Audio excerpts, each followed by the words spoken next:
네, 매일매일 각 분야 전문가들과 함께 생활 속 다양한 궁금증 해결해 봅니다. 자, 지난해 중고차 거래 규모는 224만 대, 금액으로 무려 30조 원에 달한다고 합니다. 신차 시장보다 훨씬 크다고 하는데요. 가격 부담을 줄이기 위해서 비슷한 가격이면 조금 더 좋은 차를 사기 위해서 중고차 시장 찾는 분들 많습니다. 자, 그런데 지금의 중고차 시장에 대기업이 들어온다면 어떤 변화가 생길까요? 중고차 업계로의 대기업 진출을 두고 논란이 뜨거운데요. 어떤 내용인지 자세히 살펴보겠습니다. 자, 방송 들으시면서 자동차에 대해 궁금한 점 있는 분들, 단문 50원, 장문 100원의 정보 이용료가 있는 문자 메시지 샵 0945번으로 질문 보내주시면 되고요. 애플리케이션 댓글창도 열려 있습니다. 자, 이 시간 상담 많이 들어오는 코너이기 때문에 늦으시면 상담 받지 못합니다. 지금 서둘러 주시고요. 자, 그럼 함께 말씀 나눌 분 모셔보죠. 대림대 자동차과 김필수 교수와 함께합니다. 안녕하세요. 네, 안녕하세요. 예. 거듭 말씀 드립니다만 네. 이 시간만 되면 정말 상담 문자들이 많이 들어오는데 네. 뒤늦게 보내시는 분들이 많아서 네. 좀 아쉽게 상담을 못 해드리는 경우가 많잖아요. 네, 그렇죠. 오랜만에 교수님의 인기 비결은 뭐라고 좀 생각하십니까? 일단 말이 좀 빠르고요. 많은 시간 동안 시간은 길지 않지만 빠른 속도로 하다 보니까 일단 횟수가 좀 많아지지 않나. 아, 상담할 수 있는 횟수가? 맞습니다. 저는 교수님만의 또 매력이 있다고 생각을 합니다. 네, 친근하고 고맙습니다. 아주 전국을 찌르는 어떤 그런 해결 방법? 아이, 감사합니다. 왜 이렇게 부끄러워하세요? 자, 중고차 시장으로의 대기업 진출. 이 대기업에서 중고차를 판매한다는 겁니까? 굉장히 중요한 부분들입니다. 일단 신차가 한 국내에서 170, 80만 대 정도 되거든요. 아까 말씀하셨다시피 이 중고차 시장 자체는 B2B까지 합치면 약 거래 대수가 370만 대입니다. 굉장히 크죠. 근데 이제 B2C 개념으로 따지면 230만 대 이렇게 얘기를 하거든요.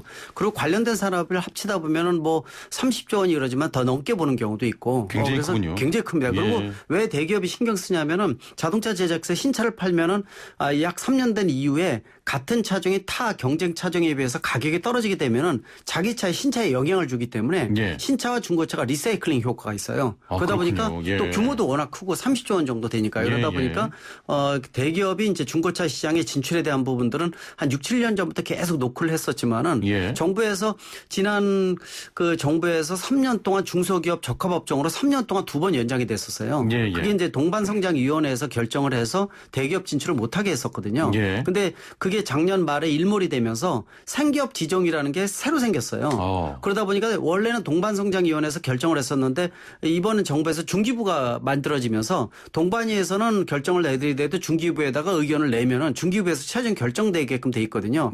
작년 말에 동반성장위원회에서 생기업 적합업종으로 부적합 판정을 내리면서 이게 무슨 뜻이냐면은 대기업이 중고차에 진출해도 괜찮다라는 의견을 중기부에다 냈어요. 그렇군요. 중기부에서는 이거를 최종 결정을 해줘야 되는데 이게 시간이 지났는데 아직도 끌고 있거든요. 그게 그만큼 이제 민감하다는 얘기죠. 왜냐하면 딜러들이 최소 4만 명에서 10만 명 정도 되고요. 그러다 보니까 이게 개미들의 업종이다. 또 이 골목 상권이다라는 부분이 많아서 대기업이 들어오게 되면 이것에 대해서 장단점이 서로 교차하는 부분들이 있거든요. 그러다 보니까 중기부에서 결정을 내리는데 제가 보기에는 한 달 이내로 결정을 내리지 않을까 이렇게 보고 있는데 이 변수가 굉장히 많다는 게 문제점이라고 보고 있습니다. 아니 대기업이라고 하면 흔히 현땡 네네, 그렇죠. 이런 자동차 브랜드들이 맞습니다. 우리가 말하는 일명 대기업들, 큰 기업들이 이제 자본과 인력을 갖고 인증 중고차라든지 이런 거 들어온다는 뜻이거든요. 그래서 대기업들이 들어온다는 명분은 크게 두 가지가 있습니다. 왜냐하면 중고차에서 가장 큰 문제에 대해서 소비자원에 고발되는 여러 가지 오는 것 중에서 가장 큰 게 허위 미끼 매물이라든지 많잖아요. 중고차 피해가 굉장히 크거든요. 그래서 들이 이제 예를 들어서 조그만 기업들이 운영을 하다 보니까 이런 것들이 정화가 안 돼 있으니까 대기업이 진출하게 되면은 이 소비자의 어떤 편익 또 이 피해 사례를 줄일 수 있는 이런 기반이 된다라는 측면이 첫 번째 이유가 될 수가 있고요. 두 번째는 이미 수입차들은 인증 중고차를 허가를 해주고 있어요. 그래서 수입차들은 인증차를 해주고 있는데 왜 국산차는 들어오지 못하게 만들어주냐는 명분을 많이 내세우고 있습니다. 그래서 이 소비자를 위해서 투명성을 제고한다는 측면. 예. 그러나 이제 또 부정적인 부분들은 이 전국의 이 매매 사원 딜러들이 4만 명에서 최대 10만 명이거든요. 이 개미들의 일자리 자체가 없어지는 거 아니라는 부정적인 시각도 있고 또 이 중고차 단지를 중심으로 해서 광택이라든지 정비라든지 먹거리 골목 상권들이 포진하고 있습니다. 전국적으로. 예. 근데 이런 부분들이 사실 대기업이 들어오게 되면 무너지는 거 아니냐라는 부분들이 있기 때문에 실제로 이 중기부에서 결정을 내리는 때 고민이 굉장히 많은 거예요. 그래서 일각에서는 대기업이 진출을 하는 대신 상생 협약에 대한 부분들을 얼마큼 구체화시킬 것이냐에 대한 부분들인데 상생 협약도 그냥 형식적인 게 아니라 법적인 구속력을 갖고 있는 상생 협약안을 지금 마련 중이다 이런 얘기도 나오고 있거든요. 그러다 보니까 지난번에 경기도에서도 공식 대기업 진출 반대라는 얘기가 나오면서 또 이게 이 지금 파도가 일고 있는 상태이기 때문에 그래서 굉장히 민감한 사안이고요. 그러다 보니까 일자리 창출 또 미래의 어떤 소비자 보호 여러 가지 측면이 복합적으로 얽혀 있다 이렇게 볼 수가 있습니다. 좀 복잡하기도 하고 장단점도 명확한데 제가 소비자 입장에서 한번 질문을 드려볼게요. 소비자 입장에서 대기업이 중고차 시장에 들어온다면 허위 미끼 매물은 없을 것 같아요. 그런 부분들 많이 투명성이 제고될 수 있을 것으로 보고 있어요. 다만 가격이 좀 비싸지 않을까요? 맞습니다. 인증 중고차를 하게 되면 가격이 좀 높아지기 때문에 소비자의 우리가 말하는 싸고 좋은 중고차를 선택할 수 있는 폭은 굉장히 줄어들지 않을까 이렇게 보고 있고 투명성은 제고된다 이런 얘기를 하고 있는데 사실 그 허위 미끼 매물이라는 것이 지금 전국적으로 나와 있는 현대화 단지들 보게 되면은요 허위 미끼 매물 있으면 퇴출시키고 있어요. 그러니까 실질적으로 투명성 제고를 자정 기능이 굉장히 많이 뛰어난데 이게 허위 미끼 매물이 많은 것은 이 집단화돼 있어서 한 곳에서 미꾸라지 형태로 물을 흐리고 있는 거죠. 그렇군요. 그래서 이런 부분들은 정부에서 좀 더 이런 부분들 걸러낼 수 있는 제도적인 부분들하고 또 원스트라이크 아웃제식으로 확실하게 좀 해줘야 되는데 그런 부분들이 좀 같이 병행되지 않느냐라고 보고 있고 결국은 대기업과 이 중소, 중견기업, 개인기업의 어떤 상생에 대한 부분들이 가장 중요한 부분이 아닌가. 누가 들어오든지 간에 주인공 역할을 하면 안 되고요. 협력자라는 역할 가장 중요한 거는 왕은 역시 소비자거든요. 소비자 중심으로 얼마만큼 이 그림을 상생으로 그려주느냐가 앞으로 이 관건 중에서 가장 포인트라고 볼 수가 있습니다. 1289번님께서는 대기업 진출 환영합니다. 허위 매물 5번 당하고 시간 낭비, 돈 낭비 아주 질렸습니다. 허위 매물 딜러들 청소해야 합니다 하셨는데 또 안 당해보신 분들은 몰라요 이거. 그렇죠. 이 실질적으로 이 부동산 다음으로 가장 큰 재산의 가치가 자동차거든요. 그럼요. 그래서 중고차를 구입할 것 때도 뭐 하루 이틀에 결정한 건 아니고 비용 마련이라든지 활보하는 분들도 굉장히 많아요. 그러다 보니까 피해 사례에 대한 것들은 적극적으로 없애는 노력이 좀 필요한데 그런 부분들은 좀 미약하지 않나 이렇게 보고 있습니다. 그렇습니다. 해외에서도 대기업이 중고차 시장에 진출합니까? 일부 하는 국가도 있고요. 또 제도적으로 막는 국가들도 있어요. 왜 그러냐면 이게 자동차 산업이라는 것 자체가 애프터마켓 시장이 규모도 크지만은 그 나라의 문화적 특성, 관습이라는 시스템에 대한 부분들이 있기 때문에 꼭 이게 답이다 이렇게 얘기하기는 사실 어려운 부분들이 있어서 결국은 이 대한민국에 맞는 선진 모델을 어떻게 안착시켜서 소비자 중심으로 가느냐가 가장 중요하다고 볼 수가 있습니다. 알겠습니다. 자, 오늘은 대기업의 중고차 시장 관련한 이야기 나눠봤는데요. 지금부터 자동차 상담 이어가 보도록 하겠습니다. 자동차와 관련해서 고민 있으신 분들 또 상담받고 싶다고 하시는 분들은 단문 50원 장문 100원의 정보 이용료가 있는 샵 0945번으로 보내주시거나 또 애플리케이션 댓글창 이용하시면 바로 상담 가능합니다. 지금부터 자동차 상담 이어갑니다. 네, 본격적으로 상담에 들어가기 전에 우리 교수님 힘내서 또 상담 잘해주시라고 좋은 문자 하나만 소개해드릴게요. 감사합니다. 6494번님. 교수님 목소리만 듣다가 요즘 태풍 장마 관련 자동차 관리법으로 텔레비전 뉴스에 자주 나오시는데 훈훈한 교수님 모습에 존경합니다. 알찬 자동차 정보 감사합니다 하셨는데 상담 힘이 쏟습니다. 자, 애플리케이션으로 KJK님께서는 봉고3 탑차 운전자입니다. 브레이크 밟으면 끽 하는 소리가 계속 납니다. 공업사나 점검을 받아도 이상이 없다고 하는데 왜 그런 겁니까 하셨거든요. 일단 탑차 자체는 무겁습니다. 무게중심이 높고요. 또 무겁기 때문에 이 제동을 할 때 아마 브레이크 쪽에서 밀리는 부분들이 상당히 많은 게 다른 차에 비해서 일단 무겁다는 거 그리고 제동거리도 길어지고 브레이크에 받는 압력도 크다는 겁니다. 일단 가장 큰 거는 패드하고 라이닝 사이의 마찰에 대한 부분들이에요. 그러다 보니까 패드를 교체한다든지 또 라이닝의 면이 밋밋하지가 않고요. 울퉁불퉁해서 편마모가 생기는 경우도 있어요. 그래서 이런 경우에는 이 라이닝 자체를 따로 이 샌드페이퍼를 가지고 갈아주는 이런 부분들도 있거든요. 그리고 아니면 캘리퍼나 이런 부분에 위치를 다시 잡아가지고 하는 경우도 있는데 예. 이게 예를 들어서 예전에 몇 번 말씀드렸지만은 날씨 온도 차에 의해서 일부분만 소리가 나고 그다음부터 없어진다 그러면은 그건 정상이니까 별로 신경 안 써도 되고요. 항상 소리가 난다. 예. 이 부분들은 제가 보기에 탑차인 경우에는 무게 크기가 무겁고 또 제동거리도 길기 때문에 브레이크에 밀리는 이런 부분들이 있어서 소리가 나지 않나 이렇게 보고 있거든요. 예. 그래서 일정하게 계속 나는지 또는 일정한 짧은 시간 동안만 나는지 이것도 한번 보시고요. 말씀드린 대로 패드나 라이닝 시스템 또 자리 잡는 거에 대한 이런 부분들을 좀 중점적으로 보시면 더 좋을 것 같고 역시 보시면서 브레이크 오일 상태도 한번 같이 보시면 좋을 것 같습니다. 예. 아니 근데 좀 소리가 나서 불안은 한데 지금 뭐 공업사 같은 데서는 문제가 없다고 하니까. 보통 일반적으로 문제도 없는 경우도 있는데 예를 들어서 패드 같은 경우가 그 친환경 소재로 많이 바뀌었어요. 근데 바뀌면서 옛날 소재에 비해서는 제동거리가 더 길어지고요. 예. 또 상태가 나쁜 이 패드를 갈았는데도 불구하고 소리가 나는 거는 패드 자체가 불량인 경우도 있습니다. 그래서 패드를 다른 걸로 한번 교체하는 것도 하나의 방법이라고 보고 있습니다. 알겠습니다. 자, 0568번님, 차량 운행 내내 실내에서 경고음과 비슷한 얇은 소리가 아주 작게 지속적으로 들립니다. 경고음은 아니고요.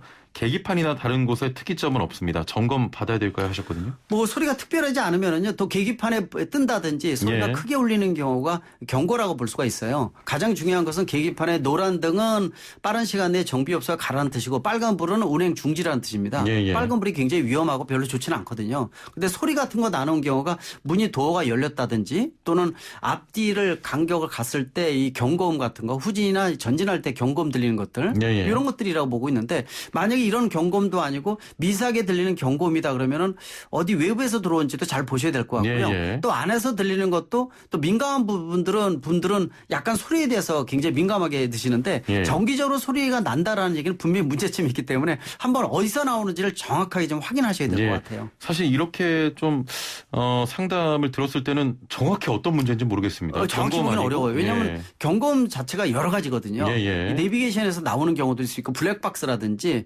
또는 물체가 가까이 접근할 때 나는 소리 또 그렇죠. 도어가 열린다든지 할 때도 소리가 나기 때문에 이 소리에 대한 부분들은 한두 가지가 아니기 때문에 정확한 어떤 위치인지 소리의 크기라든지 이런 것들 다시 한번 좀 보시기 바랍니다. 예.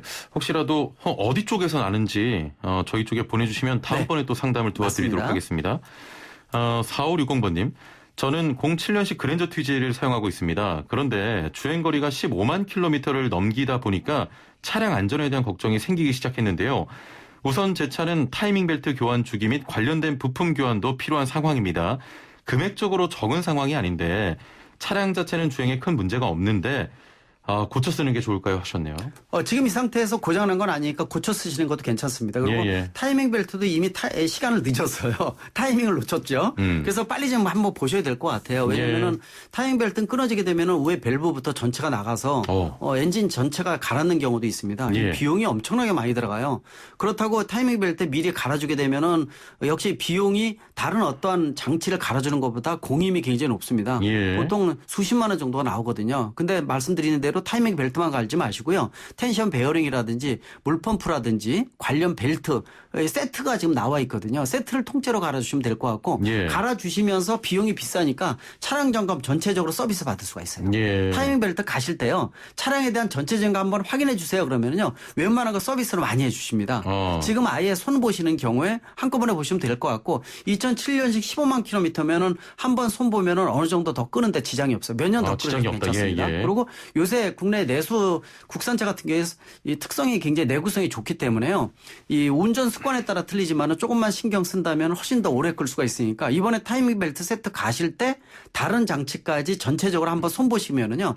약간의 비용만 추가하면은 전체 손볼 수가 있어요. 그렇게 되면 충분히 더 오랜 기간에 탈 수 있다. 탈 수가 있습니다.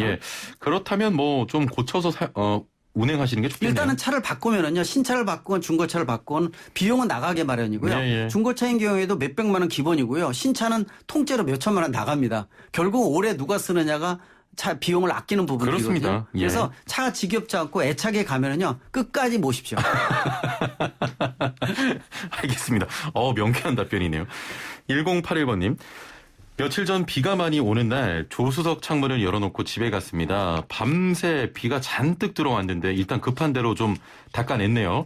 전자개통 등 차에 문제가 없을까요? 하셨네요. 그 정도 문제는 없어요. 예. 문제는 이제 비바람이 몰아치는데 조수석 창문을 얼마큼 열어놓은지를 모르겠어요. 예. 그래서 너무 많이 들어와서 바닥에 물이 갤 정도다라고 하더라도 운행하는 건 지장이 없다고 보고 있어요. 문제는 안에 습기를 얼마큼 잘 제거하느냐가 문제입니다. 그냥 예, 예. 놔두면은요, 혹시 시트가 젖었을 가능성이 높은데 시트 같은 걸 잘 말려주셔야 돼요. 드라이어 같은 걸 잘 말려주시고 바닥 같은 데는 특히 요새 기능성으로 습기 제거제 같은 것들이 많이 나오고 예, 있고 예. 또 신문지 같은 거 많이 깔아서 바닥 매트하고요. 특히 시트 같은 게 젖지 않게끔 이거를 많이 잘 말려주지 않게 되면은 나중에 이게 곰팡이가 슬면서 아토피나 알레르기를 유발시킬 수 있어요. 예, 실내 예. 공기질이 나빠지니까 운행 자체는 문제가 없다. 대신 실내에 있는 습기 제거를 확실하게 해주시라고 말씀드리고 싶습니다. 예. 일단은 그래도 안에 잘 말려주셔서. 잘 말려주셔야 돼요. 예. 특히 이제 시트 같은 경우에는요, 겉은 마르더라도 속에 습기가 많이 머금는 경우가 있기 때문에 맑은 날 문 열어놓고요. 드라이기 집에서요, 전기 어떻게 끌어내서 드라이어 있죠. 요새는 또 12V로 전환시키는 것들도 있어요. 예, 예, 예. 그래서 따뜻한 바람으로 한참 세서 완전히 말려주셔야 되거든요. 예. 그렇게 안 하면은 시트 속에 습기가 있으면은 그거 자체가 곰팡이가 슬고 문제가 생기고요. 그렇습니다. 10분 동안 냄새가 나는 건 문제점이 커진다고 볼 수가 있습니다. 예. 그래도 일단은 제 문자 들어온 상황으로 비춰봤을 때는 네. 운행에 큰 문제는 없지만 운행은 지장 없을 것 잘 같습니다. 말려주시길 바랍니다. 8876번님. 안녕하세요. 올류 카니발입니다. 15만 킬로미터고요. 시동 후 운전하다 브레이크 밟으면 20킬로미터쯤 될 때 앞으로 툭 치는 느낌이 있어요 하셨는데 저도 그런데 이거는 제동을 할 때 예. 붙인다는 거죠. 앞으로 툭 뭔가 밀려나가는 제동을 듯한. 할 때요. 예, 예. 이거는 역시 아까 이 브레이크에 대해서 여러 가지 말씀드렸는데요.